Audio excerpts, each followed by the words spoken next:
За lecture 2-гээ би биччихлээ. Одоо 2 дугаар хэсэгтэй удирдгал дээр хэлсэн шиг Australia Awards-тэй тэтгэлэгт болвол дөрвөн одоо нэг юм үндсэн асуулт байгаа юм л да. Дөрвөн асуулт асуудаг. Одоо аппликейшн бөглөхт чинь тий. За зарим нь ч бол одоо эссе эдэр гэдэг. Тэгэхээр яг нэг сэдвэр эссе бичүүлээд байгаа биш.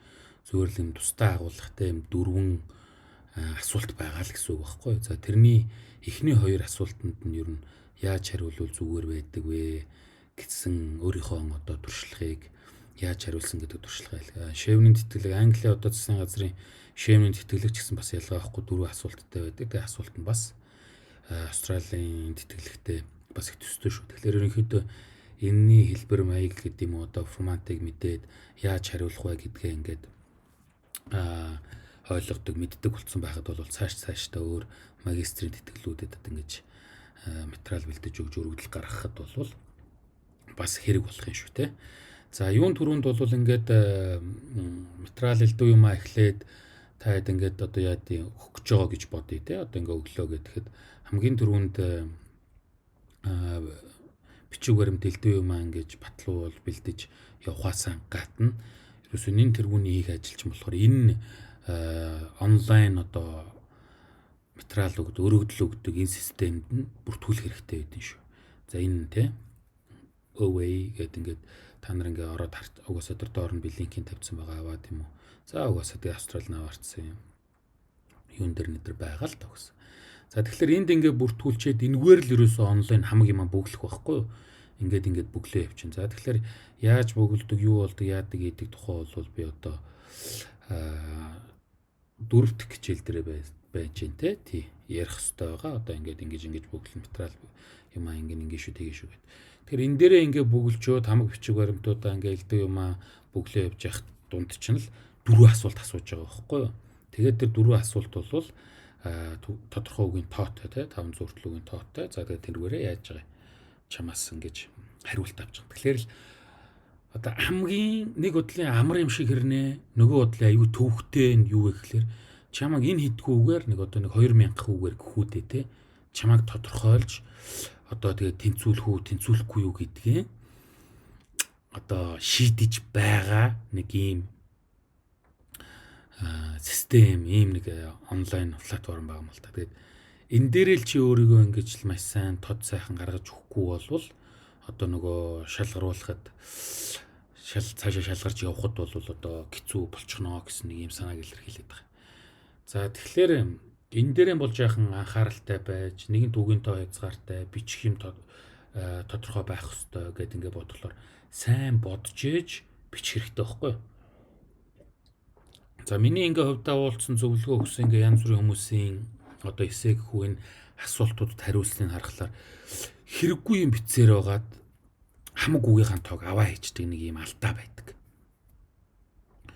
Нэгэн тал үг чинь хязгаартай тий ийм байхад чи тэнд одоо тэгэл одоо юу гэдэг янз бүрийн юм бичээд ингээд байх шаардлага одоо байгаа мó тий одоо ингээд монголоор бол юм уянгийн халил маягийн юмнуудтэй ингээд л бичээл би тэгсэн чи ингэсэн чинь тэгээд ингэсэн чи ингээд ийм болоод өтэргээд ингээд бичих хэрэгтэй юу гэдгийг бодох хэрэгтэй байхгүй юу? Монгол хүн яаж сэтгэдэг вэ? Одоо англи хэлтэй гэдэг юм уу энэ соёлын хүн яаж сэтгэдэг хоёр ч хоорондоо ялгаатай. Тэд нар бол хамгийн түрүүнд юу хэлэх гээд байгаагаа хэлээд тий тэгээд тайлбарладаг. За надад одоо юу гэдэг нэг аяг хэрэг боллоо гэж тэнийгнээс би зээлж авах гэж байгаа. За тэгвэл одоо би Джон хинчүүд энэ дээр тахиж очивол аяга надад өгөөч. Би одоо ус уугсан чи аяг хэрэгтэй байна гэсэн юм уу ийм дараалалаар хэлдэг байхгүй юу? Манайд бол магадгүй одоо аяг хэрэгтэй байлаа бат дээр юм уу дулмаа дээр тахиж очиод сайнууд бол юу анихөө юу хийж ин ажиллан сайн уу нөхөр чинь сайн уу гэд дээр яасан хөө гайгүй харсан уу арай л их уусан байлаа шүү те хөө өтер гэж ингэж байгаа л аяга өгөчхөө нэг юм уухгүй гэдэг ч юм уу ингэж ярьдаг буюу монгол хэл бол нэг ингэж ярих гэдэг хандлагатай нэг юм хэл багхгүй юу. Тэгэхээр яг энэ аргаараа аягүй олон хүн бичдэг юм билээ. Ерөөсө бичиж байгаа нь хүртэл яг яах гээд байгаа нь мэдэхгүй ингээл бичээд байна. Тэгж чад арайгч тэр нэг юуныхан төгсгөл за тэгждээ гэдэг ингээ ойлгогддог байхгүй. Тэгэхээр ийм аргаар бичвш яг нөгөө англи хэлтэй нөхдүүд яаж хүчдэг аргаар нь буюу эхлээд юусо пак юу гэж хэлэх гээд байгаа хэлээл тэргүүрээ маш том одоо малгай үүсгэж байгаа л доор нь би ингэсэн яагаад гэвэл даг даг даг даг даг гэдгээ ингээд л хитэн хүн итгэхээр үндслэл шилтгаан гаргаад тайлбарлаа биччихэд л болчихж байгаа байхгүй. Тэд нар чинь дандаа тэгж одоо юу гэдэг уншдаг, тийм юм уншдаг, тэгж ярьдаг, магадгүй тэгж сэтгэдэг хүмүүс учраас тэр хэлээр нь бичих юм бол чиний хэлэх гээд байгаа, бичих гээд байгаа юм чинь хамаагүй л ойлгогдож одоо юу гэдэг те үр дүнд хүрэх магадлал нь бас өндөрсөх байхгүй. За ингээд эхний асуулт руу оръё. Эхний асуулт нь бол одоо энэ дээр бичсэн байгаа шиг how did you choose your proposed course and institution гэж байна те. Нэг асуулт боловч хоёр юм асууж байгаа гэдэг маш их анхааралтай хараарай. За энэ бол яг IELTS-ийн асуулт шиг те. IELTS дээр ч гэсэн ингэж ийм асуултууд орж ирдэг. Тэнгүүд хүмүүс зүгээр л нэгэнд нь хариулж яваад нөгөөх нь орхисон тийм дутагдал эдэр гаргадаг шүү. Чи одоо ингээ сурахыг хүсэж байгаа хөтөлбөр магистрийн хөтөлбөрийг чи ярьж байгаа шүү дээ тий. Proposed course гэдэг чинь болоод institution гэдэг чинь их сургуулаа хэлж байгаа юм. Суралцахыг хүсэж байгаа нэг сургууль хоёроо одоо яагаад сонгосон бэ гэж байгаа байхгүй юу? Өөрөөр хэлэх юм бол чи энд одоо хоёр сонголт бичих хэрэгтэй болно. Цаанаас чамаас юу шаарддаг вэ гэхээр суралцахыг хүссэн хоёр сургуулаа, суралцахыг хүссэн тэр хоёр сургуулийнхаа хоёр магистрийн хөтөлбөрийг бич гэдэг байхгүй юу? За чи одоо юунд сурах гэж байгаа юм? Тэ ямар магистрийн хөтөлбөр сурмаар байгаа? Тэ ямар хоёр сургууль вэ гэдгээ бичнэ гэсэн үг. За би бол хөвдөн бол одоо хөгжил судлал гэдэг мэргэжлэр магистрийн хөтөлбөр сурахыг хүссэн учраас хөгжил судлал гэдэг нь бол аль ч сургуультай адилхан байсан. За тэгэхээр чи ингээд хоёр сургуультай хэд тис өөр хоёр хөтөлбөр сонгож болохгүй шүү. Огт одоо өөр те нэгэн дээр нь хөгжил судлал гэсэн нэгэн дээр нь биологи гэдэг ч юм уу. Тийм одоо яахгүй. Ерөөсөө л аль болохоор тийм төстэй. Санхүүгийнх бол санхүүгийнх, бизнесийнх бол бизнесийнх, нийгмийн ухааны одоо юу гэдэг те улс төр гэж байгаа бол улс төрийг одоо юу гэдэг те одоо биологийн магистрийг сонгож байгаа бол биологийнхоо магистрийг л сонгоно л гэсэн үг. Түүнээс биш одоо ингээд хоёр төсөөр юм сонгочих юм бол тийм юм хийж болохгүй. Тэгэхээр энийгээ маш сайн анхаараарай те.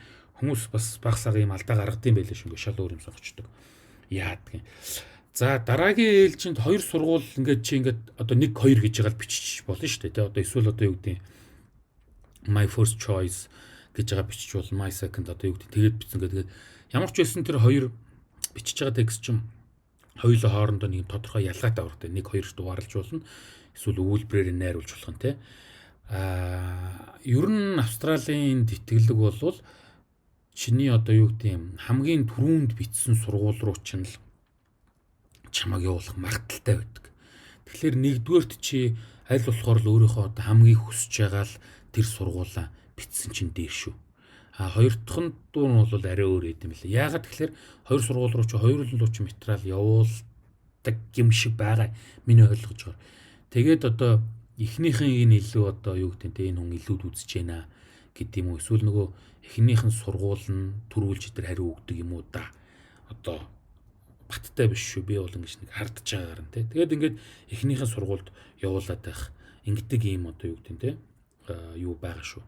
Магадлал байгаа шүү.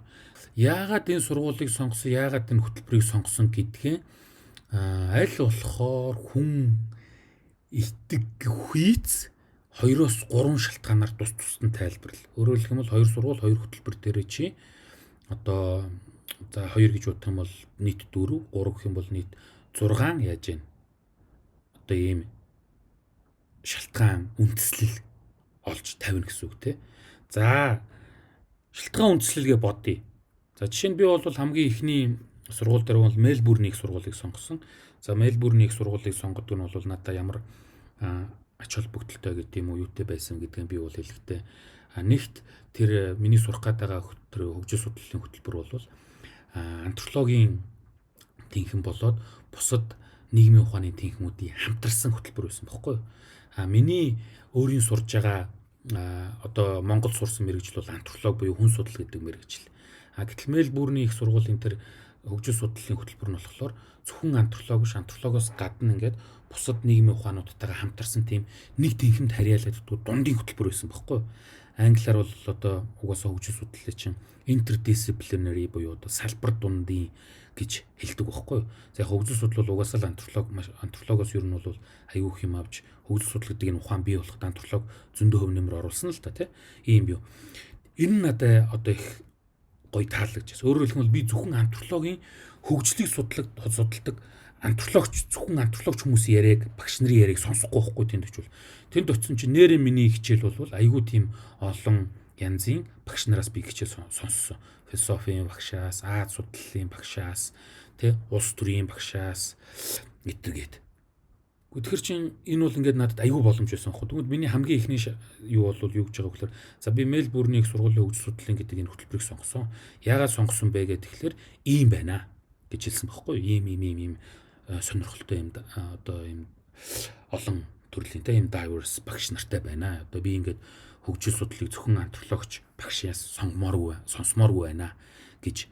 Тэгээ энэ бол надад ийм их боломж өгөх юм байна гэж би үзсэн учраас яасан. Энийг би сонгосон гэж хэлж байгаа байхгүй юу. За тэгэхээр энэ бол миний бодлоор бол иймэрхүү маягийн үндэслэл хэлэх бол айгүй зүв байхгүй. Яагаад зүв бэ гэхээр чи тэр хөтөлбөрөөр зүгээр ингээд сухар таамгаар тахиж очивол дэлхийд тэтэд зогсдог гэн эдэд зогсдог гэн пак гэж сонгосон биш байхгүй юу. Чи энэ хөтөлбөрийг энэ сургуулийг яасан мэн судалсан цаг зарцуулсан байгаа байхгүй юу. Тэгэхээр чи энэ чамд хэрэгтэй байгаа тий. Ийм биш гэдэм үү одоо юу гэдэг манайхны хамгийн их бичдэг юм бол Австралийн боловсролын тогтолцоо бол хамгийн номер 1. Тийм болохоор би суралцахыг хүссэн гэсэн. Жишээ нь тийм үндслэл айгүйх бичдэг юм бэл.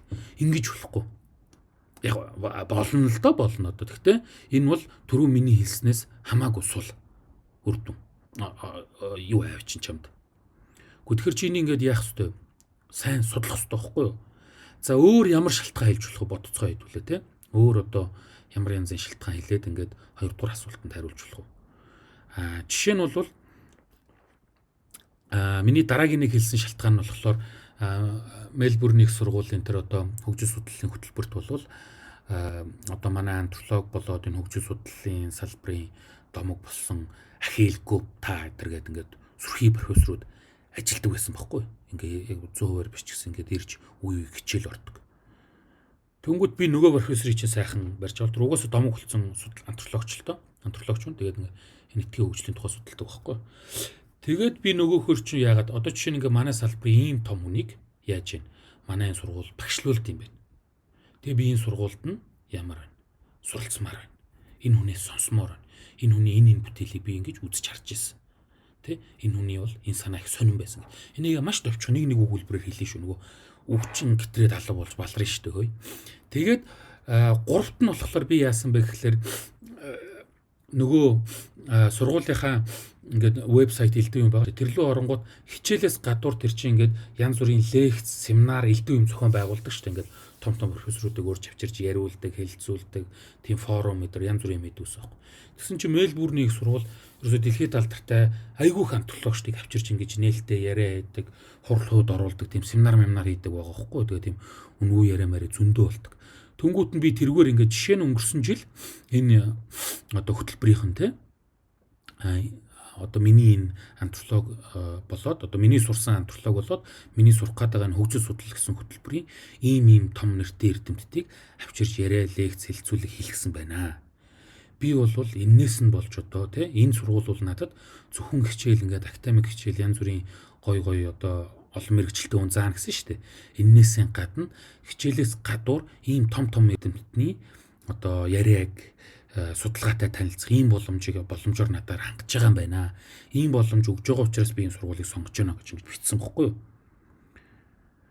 Тэгэхээр энэ бол би тэр хөтөлбөрийг судалсан, тэр сургуулийг судалсан би зүгээр одоо Мельбурний сургууль Австралид нэг зогсдог учраас сонгосон юм а гэж хэлснээс ингэж хэлж болно л доо мэдээж. Гэхдээ ингэж хэлснээс хамаагүй хүчтэй, үндсэлтэй, аргументтэй байгаа зүтэй.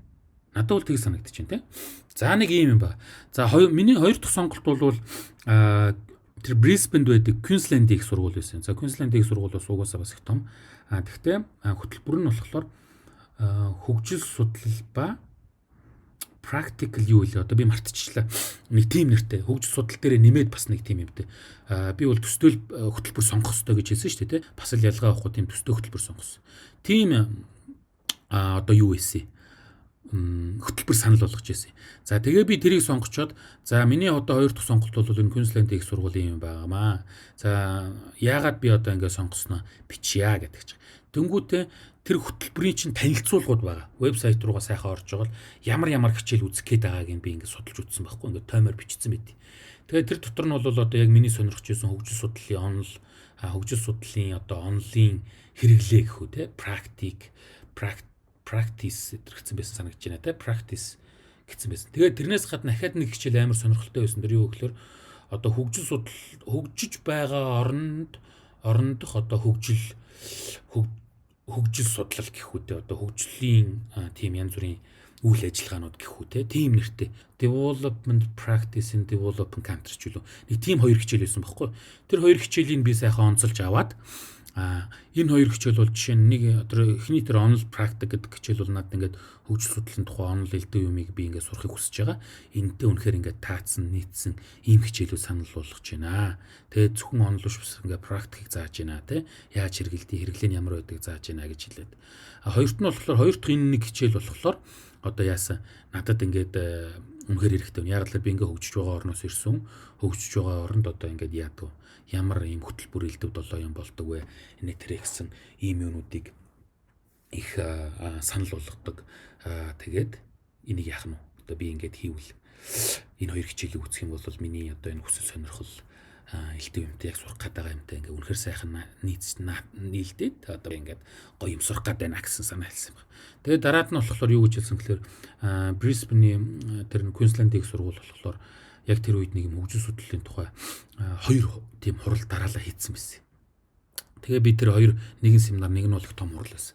Тэрийг яагаад ингээд жишээ нь нэг нь арай болоогүй нэг нь болцсон байсан угаасаа. Нэг болсонгийн бол ингээд хийж хийд юм байна. Одоо жишээ нь ингээд энэ жил дахиад энэ болох гэж байгаа юм байна. Би ингээд очих юм бол хичээлээс гадуур одоо ийм том сайхан хурал байна. За би ийм хурлууд юмд ордгоо ч гэсэн одоо оролцож илтгэл хэлцүүлж чадахгүй байх. Гэхдээ би ингээд энэ хурлыг зохион байгуулж ингэж тийм янз бүрийн ажилд оролцох юм боломж байх юм байна. Тэгээ хэрвээ энэ боломж байвал би энэ боломжийг ашигламаар нь өөрөөр хэлэх юм бол би ч ингээд бол ийм академик карьер хийж байгаа хүн шүү дээ. Одоо та нар мэдж байгаа ийм академик карьер хийж байгаа хүнд бол ийм олон улсын гэдэг юм уу тийм эрдэм шинжилгээний урлагт тэнд яаж зохион байгуулдیں۔ Яавал үр дүнтэй байдیں۔ Нэтэрэ гэсэн тэр нэг хурал зохион байгуулах цаад даалд янз бүрийн юмнаас нь суралцах бүрэн боломж надад гарч ирэх юм байна. За энийг эргээд одоо би ингээд Монголд хэрэглэн нэтэр гэдэг ч юм уу. Ийм үндслүүд гаргаж бичсэн байхгүй. За тэгэхээр одоо энэ дээрээс ер нь юу гэж хэлвэл болох ёстой вэ гэдгийг ингээд бараг та хэд гадарлаж байгаа бах те. Ийм хуурай янз бүр юу хэлэхээсээ илүү иймэрхүү үндслүүд чи ингээд тэр хөтөлбөрийг бүр ингээд айгүй сайн мэдж जैन.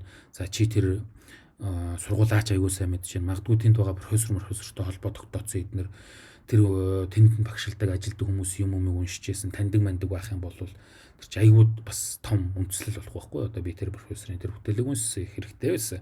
За эсвэл одоо юу гэдэг нь би ингээд тэр профессортай хамтарч ажиллаж байсан. Тэр бол одоо юмараа надад ингэж сайн яаж ясаа гэдэг. За үнэхээр тийм олдохгүй бол яг л одоо хичээлийн чи ингээ байгүй судалсан чиний сонирхлыг татсан ийм байх хэрэгтэй. Зүгээр нөгөө Австралийн боловсрол бол best тест янзын гоё. Австрал бол одоо энэ салбар тэргүүлдэг учраас би очиж сурахыг хүссэн гэдэрсэн хуурай үгнээс илүү ийм нарийн detail одоо ийм юм хэлэх юм бол энэ асуулт чи их сайхан болж өөрөх юм шүү гэдгийг л хэлэх гээд байгаа юм те. За ингээд юу рүүгээ хоёр дахь асуулт руугаа орё те. За хоёр дахь асуулт нь бол одоо how will the proposed study contribute to your career одоо орчуулах юм бол чиний одоо энэ суралцж байгаа нь юу чинь чиний одоо карьерт одоо ажил үйлс амжилт бүтээлт чинь одоо ямар хөв нэмэр болно гэж одоо чи бодож байгаа юм бэ? Яаж болох юм бэ гэж хэлж байгаа. За яг л түрүүний миний үглээд байгаа шиг илүү одоо янз бүрийн хуурай үггүй. Нөгөө үе чинь тооцоогоортой учраас хамаг үг чи яваад өгнө те. Хурам гатчлаа яриадсэн чи. Ийм юм хэрэгтэй. Энийгээ маш сайн санаарай. За одоо тэгэл би Австрал сураад ирчих юм бол би тушаал ахих гэж байгаа эдэр гэсэн юм манайх их бичдэг юм байлээ шүү. Яг бичиж болно л доо. Одоо тэр үний хувьд тушаал ахих нь нэн тэргүүний зорилго байж болно шүү дээ. Одоо Хүний бодол гүзээний болоо өөр юм чинь тий. Тэгтэл боддоо жаахан тийм үндэслэл тий. Жаахан арай боломгүй юм шиг тийм үндэслэл. Энэ дээр бол би бол хөвдөө юу гэж энэ асуултыг ойлгож ингэж бичижсэн бэ гэхээр надад бол яагаад энэ мэрэгчлэр сурах гээд байгаа, энэ мэрэгчлэр сураад тэгээд чи яах гээд байгаагаа тайлбарлах айгүй гоё боломж юм байна гэж ойлгосон байхгүй юу? Өөрөөр хэлэх юм бол чи яагаад одоо чи миний жишээн дээр шүү дээ тий. Яагаад чи хөгжил судлал гэдэг мэрэгжил сонгож байгаа юм гэдгээ надад тайлбарлах хангалттай боломж яг энэ дээр олдохгүй байгаа байхгүй. Яг ярилцлаган дээр бол ярьчихж байгаа. Тэр чинь ингээ сайн асуудаг учраас олдохгүйсэн байхгүй. Яг л ийм дөрвөн асуулттай. Тэг ингээ бичих гэхэлэр бид нэг ингээ тайлбарламаар шүү дээ. Яагаад би хөгжил судлалыг сонгоод байгаа гэдгийг тайлбарламаар байгаа байхгүй. Тэгэхээр энэ одоо юу гэдгийг санал энэ асуултанд хариулахыгаа магадгүй энэ тухайга өөрийнхөө сурах гээд байгаа мэрэгжлийн тухай тайлбарлах боломж гэж харуулах зүгээр юм уу гэж утсан л доо. Тэгэхээр чи нэг 2-3 өгүүлбэрт яагаад энэ ухаанаар сурах чухал юм бэ гэдгийг дурдж болно. Гэхдээ яг нөгөө түрүүний хэлсэн дүрмээрээ энийг бол төрүүлж дурдж болохгүй шүү. Тэгэх юм бол нөгөө монгол маягаар хариулчихж байгаа юм шиг бол. Тэрний оронд бол чи яах вэ гэхлээр за яг яаж чиний карьерт ингэ сурснаар нэмэр болох юм бэ гэдгийг хүн итгэхүйц тодорхой 2-оос ахаал 3 жишээ гаргаж тайлбарлаа. Ингэж жишээ гаргаж тайлбарлахдаа хоёр зүйлийг анхаарах хэрэгтэй юм шиг надад санагдсан. Нэг нь хувь чиний карьерт яаж нөлөөлж байгаа юм? Чи одоо яаж өсөж дэвжих юм? Өөрөөр хэлбэл чи одоо ингээ юу ч мэдэхгүй. За юу ч мэдэхгүй ч юу байх вэ? Чи ингээ нэг мэдэхгүй дутуу байгаа учраас чи Австралид очиж ингээ сурж дутуу биш бүрэн болж одоо энэ гой болох гээд байгаа хүн шүү дээ тий. Тэгэхээр нэгт ийм. Хоёрт магадгүй чиний салбар юм уу? Эсвэл одоо чиний эх оронд Монголд тий ингээ сурснараа чи ямар хэрэгтэй юм гэдгийг тайлбарлаж болно. Тэ? Одоо яах? Ийм ингэж харах юм бол магадгүй түрүү миний хэлээд байгаа шиг яагаад энэ мэрэгчлэр яагаад сурах гээд байгаагаа тайлбарлах нэг ийм гоё гарц жишээ болох юм шиг санагдсан. Энэ бол зүгээр нэг л жишээ шүү. Чи одоо өөрөө бодоод янз бүрээр ингээ бичиж болно шүү. Энэ бол бүрэн боломж. Энэ бол ингээ би өөрийнхөө жишээн дээр л илэрхийлж байгаа. Миний санал болгож байгаа санал шүү дээ. За жишээ нь би яаж утсан бэ гэхээр би хөгжил судлал гэдэг мэрэгжил сонгосон тийм. За би одоо ингээд хөгжил судлал гэдэг мэрэгжлийг сонгоснороо надад бол одоо миний карьерт бол одоо ингээд суралцснараа тийм миний карьерт ийм хэд хэдэн ажилтгаан одоо юу гэдэг миний карьерт хувь нэмэр болно гэж би үзэж байна гэж. Нэгт ингэж байгаа. Нэгт хөгжил судлалаар Монголд ингээд суралцсан хүмүүсийн тоо харьцангуй хязгаарлагдмал байна. За би ингэж сурснаар тий тэр хүмүүс одоо нэг хүн байдгүй салбарт би ингээ нэг өөрийн гэсэн хөв нэмэр болж орж ирж штэ. Одоо юу гэдэг манай магадгүй хуульч нар шиг эдийн засагч нар шиг олон байдаг бол энэ чинь ингэж хэлэх хүн хэцүү байхгүй. Эдийн засагч цөөхөн байдаг гэж хэлж чадахгүй штэ. Хөгжил судлалын ухаан ярьдаг, хөгжил судлалаар ажилладаг хүмүүс их цөөхөн байхгүй. Ийм байна. Гэтэл манай монголчууд маш хөгжих тухай ярьдаг. Хүн болго ярьдаг. Энд чинь бүхэл бүтэн шинжлэх ухааны судалгаа хийх ёстой юм сэдв байж итэл энэ талыг мэрэгжилтэнгүү ээжэж бид нар яаж хөгжинө гэж яриад байгаа юм бэ?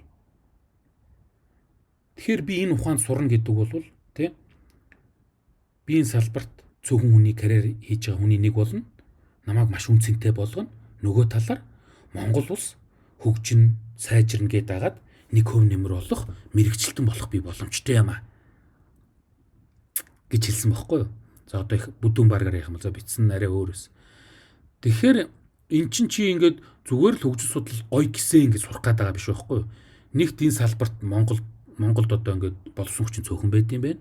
Хоёрт Монголын хамгийн их ярьдаг амин чухал асуудал байж иж тий энэ салбарын мэрэгжилтэн нээлтүүд болоо ийм хөнгүү байна гэдэг чи юу гэсэн үг вэ? Тэгэхээр энэ салбарт чи хүн сурах ёстой юм биш үү гэж тэр Австралийнхан чи бодох байхгүй юу? Яагаад тэгэхээр ийм дутагдaltaй хүний нөөцийг хөгжүүлэх гэж байгаа ийм хөтөлбөр шүү дээ энэ чинь. Тэгэхээр энийг ингэ бичих хэрэгтэй тий. Одоо ийм санаа бий бичсэн. За хоёрт нь болохоор би юу гэж ütсэн бэ гэхээр би ингээд сурж ирчээд юу хийх гэж байгаагаа тайлбарлаж бичиж байгаа. Жишээ нь би Монгол улсад ерөөсөө ингээд хөгжил судлалын ийм хөтөлбөр янз бүрийн юм алга сургадаг тийм одоо аль сургуульд ийм хөгжил судлал гэдэг ч юм уу энэ талаар мэрэгчлэлтэн бэлтгэдэг байхгүй юу? Гэхдээ би өөрийнхөө ажиллаж байгаа энэ сургуульд ийм хөтөлбөр үүсгэе гэж бодож байна. Хөтөлбөр үүсгэмээр байна. Яг л энэ чинь ийм том шинжлэх ухааны ийм салбар энд чинь ингээ хүмүүс ажилдаг тий энийг яах ёстой юм? Мэрэгжилтэнтэй боловсон хүчинтэй байж бид нар чи хөгжинө үү гэхээс биш болохгүй байна. Тэгэхээр би зөвхөн Австралид сурж ирээд болох биш.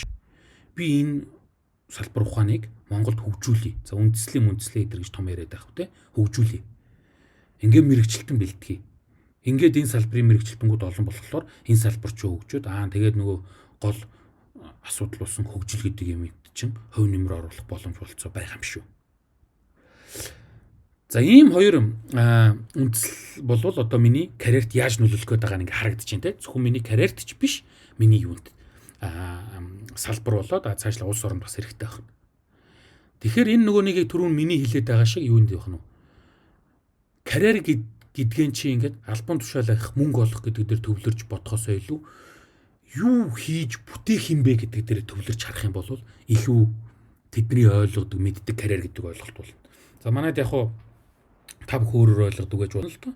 Гэхдээ ингээд буруу биш шүү те. Одоо миний ингээ анзаарч байгаа карьер гэдэг бол нэг юм албан тушаал мөнгөтэй байхыг ойлгох хандлага их байгаа байхгүй юу? Тэгэхээр ийм биш чи ингээд юу хийж бүтээх гэж байгаа даа анхаарч байгаа гэсэн үг байхгүй юу? За яг энэ шиг чи одоо хуулийн мэргэжил сонгож байгаа бол санхүүгийн мэргэжил сонгож байгаа бол те эн чин чиний карьерт яах юм? Би Австралийн зэрэгтэй болоод ингээ очихлоор манай дарга намайг тушаал төвшүүлнэ гэсэн гэдэг ч юм уу. Эсвэл би одоо ингээд нэг юм жижигхэн компанид ажиллаж байгаа. Энд олон жил ажиллаад залхачлаа. Одоо тэгээ энээсээ ингээ гараад Австралийн зэрэгтэй болоод ингээ ирэхлээр би одоо ингээ том компанид орч чаднаа. Ийм юм хэлж болохгүй л гэсэн санааг би илэрхийлэх гээд байгаа байхгүй юу? Юу болохгүй байгаа юм? Яагаад сурах гээд байгаа юм? Чамд юу дутуу байгаа юм? Чи магадгүй ингээ сайн хангалттай мэдхгүй байж болно ш. Жишээ нь би энэний хувьд бол юу гэхээр би антропологийн мэргэжилийг эзэмшсэн ч гэсэн хөгжил судлалын тухай тийм хангалттай мэдхгүй байхгүй. Яг л хөгжил судлалч 1000 антропологоос гаралтай ч гэсэн айгүй өөр болцсон ингээд шал өөр болоо хөгжсөн. Тэнгүүд бас миний юу би ингээ хувийнхаа хувьд яаж байгаа юм чи ингээд сурж мэдэж ахиж миний ингээд боловсрол мэдлэг сайжирж байгаа. Энд чи эргээ миний карьерт нөлөөлнө те. Яг юу ч болохгүй байгаа юм. Юу хийвэл болох гээд байгаа юм. За тэгээд юунд хүрэх гээд байгаа гэсэн нэг ийм нэг гинжин хэлхийгээр тийм үү. Илүү тэр нэг бүтээлч байдал ийм юмдаа төвлөрсөн үндэслэл хэлэх юм бол энэ дэр их гоё асуулт болох юм шиг одоо хариулт болох юм шиг те ийм зүйл болох юм шиг надад санагдсан шүү. За тэгэхээр эхний хоёр асуултын хувьд бол ярихад ийм байна. За тэгээд дараагийн хэсгээр бол одоо үлдэж байгаа хоёр асуултын тухай хэдүүлээ ярилцах болно. За ингээд дараагийн юм дээр юугаас бичлэгээс юугаа үзэрэй те 3 дахь болчихж байна уу? 3 дахь одоо хичээл хүү сургалт хүнч юу гэх юмд үзэрэй. За